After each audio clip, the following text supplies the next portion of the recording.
नमस्कार। मैं डॉक्टर सतीश कुमार मीना, सहायक आचार्य राजनीति विज्ञान, राजकीय महाविद्यालय भवनवास। व्याख्यानों की श्रृंखला में आप सभी का स्वागत है।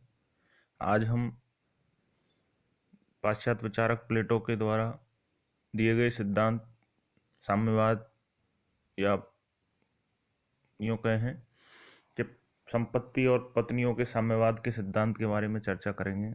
जैसा कि हमने पढ़ा कि प्लेटो का सबसे महत्वपूर्ण सिद्धांत उसके आदर्श राज्य का था और उस आदर्श राज्य में उसका उद्देश्य एक निस्वार्थी और एक आदर्श शासक का निर्माण करना था। उसके लिए उन्होंने एक लंबी शिक्षा पद्धति प्रस्तुत की। साथ ही साथ उन्होंने अपने शासक को सांसारिक सौंदर्य के आकर्षण और चारित्रिक दुर्बलताओं के शिकार से बचने के लिए अपने कर्तव्यों से के पथ से भ्रष्ट नहीं होने के लिए एक साम्यवादी सिद्धांत का प्रतिपादन किया। इसके माध्यम से वह शासक वर्ग को निस्वार्थी त्यागी बनाना चाहता था, जिससे न्याय पर आधारित आदर्श राज्य का पतन न हो। प्लेटो ने संरक्षक वर्ग को अर्थात शासक और सहायक वर्ग को भ्रष्टाचार से मुक्त रखने के उद्देश्य से उनके लिए एक विशेष जीवन पद्धति की व्यवस्था की, जिसे संपत्ति और पत्नियों का साम्यवाद कहा जाता है। प्लेटो का कहना है कि न्याय तभी लाया जा सकता है यदि संरक्षक वर्ग है या जो संरक्षक है वह संपत्ति ना रखे, क्योंकि संपत्ति एक प्रकार की भूख का प्रतिनिधित्व करती है और संपत्ति को न रखना परिवारों के साम्यवाद की मांग करता है। जैसा कि बारकर प्लेटो के लिए लिखता है कि संरक्षकों के बीच पारिवारिक जीवन को समाप्त करना इस प्रकार उनके निजी संपत्ति के त्याग करने की आवश्यक उपसिद्धांत है। इसी प्रकार डनिंग के मतानुसार चूंकि निजी संपत्ति और पारिवारिक संबंध प्रत्येक समुदाय में असहमति के प्रमुख स्रोत के रूप में दिखाई देते हैं, अतः दोनों में से किसी को भी आदर्श राज्य में मान्यता नहीं मिल सकती।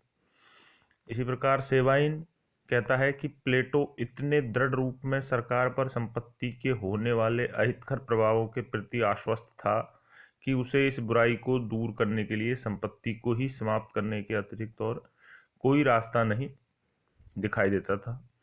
यही बात प्लेटो के परिवारों की समाप्त करने के उद्देश्य में भी देखी जा सकती है, क्योंकि संपत्ति के बाद पारिवारिक बंधन ही वह समर्थ कारण हो सकता है जो शासकों की राज्य के प्रति निष्ठा को डगमगा सकता है। सेवाइन ने प्लेटो की ओर से निष्कर्ष निकाला है कि अपने बच्चों के लिए दुश्चिंता अपने आप को प्राप्त करने का ही एक तरीका है, जो संपत्ति की इच्छा से भी अधिक विश्वासघाती है। अतः प्लेटो के साम्यवाद के सिद्धांत के बहुत संक्षेप में इस प्रकार कहा जा सकता है कि यह दो स्वरूप लेता है।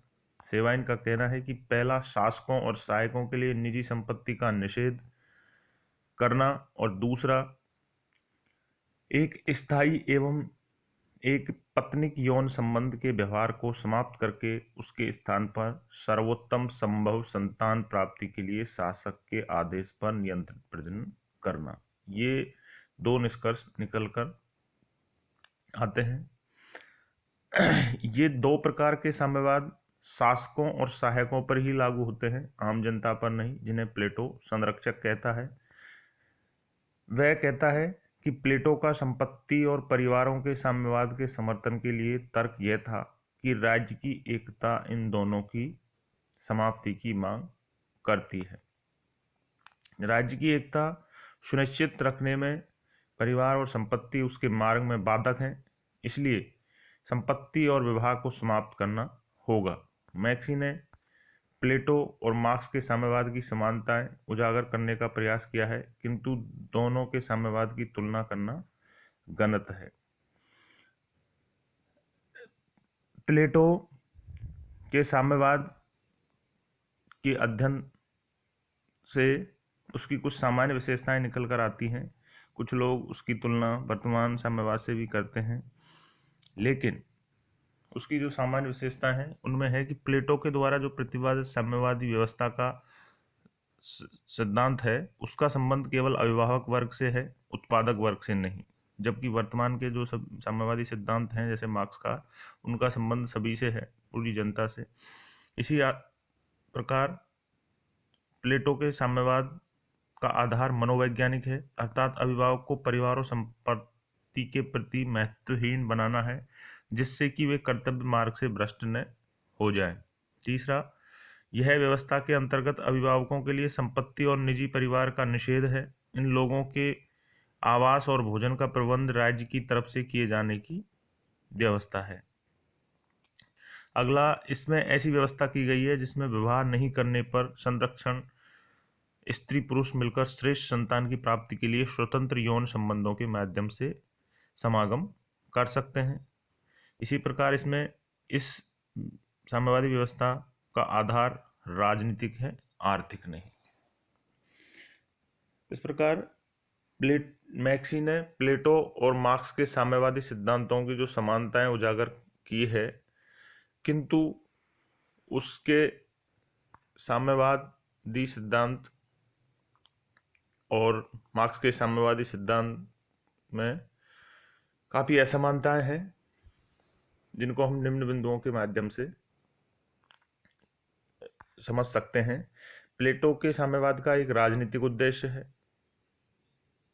यह एक राजनीतिक बीमारी का आर्थिक समाधान है, जबकि मार्क्स के साम्यवाद का एक आर्थिक उद्देश्य है, एक आर्थिक बीमारी का राजनीतिक समाधान है। प्लेटो का साम्यवाद केवल 2 वर्गों तक ही सीमित है, जबकि मार्क्स का साम्यवाद पूरे समाज पर लागू होता है।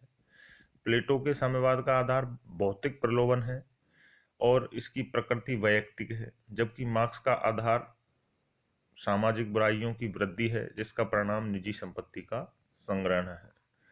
प्लेटो ने अपने पत्नियों और संपत्तियों के साम्यवाद की योजना प्रस्तुत करने के कारण थे कि राजनीतिक सत्ता का प्रयोग करने वालों के कोई आर्थिक प्रयोजन नहीं होने चाहिए और आर्थिक गतिविधियों में लगे लोगों की राजनीतिक शक्ति में कोई भूमिका नहीं होनी चाहिए। प्लेटो ने इसे स्पार्टा में सफल प्रयोग से भी सीखा था। प्लेटो ने पत्नियों के साम्यवाद के संबंध में बारकर उसके तर्कों को प्रस्तुत करते हुए कहता है कि प्लेटो की योजना के कई पहलू और कई उद्देश्य थे।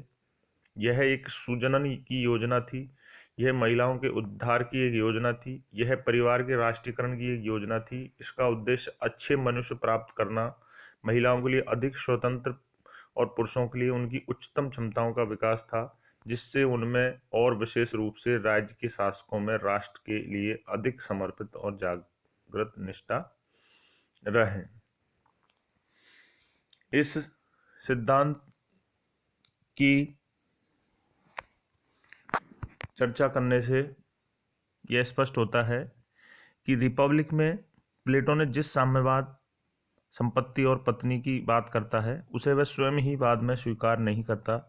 मनुष्य की स्वाभाविक कमजोरियों एवं आवश्यकताओं को ध्यान में रखकर प्लेटो ने लॉज में साम्यवाद के सिद्धांत को ही छोड़ दिया।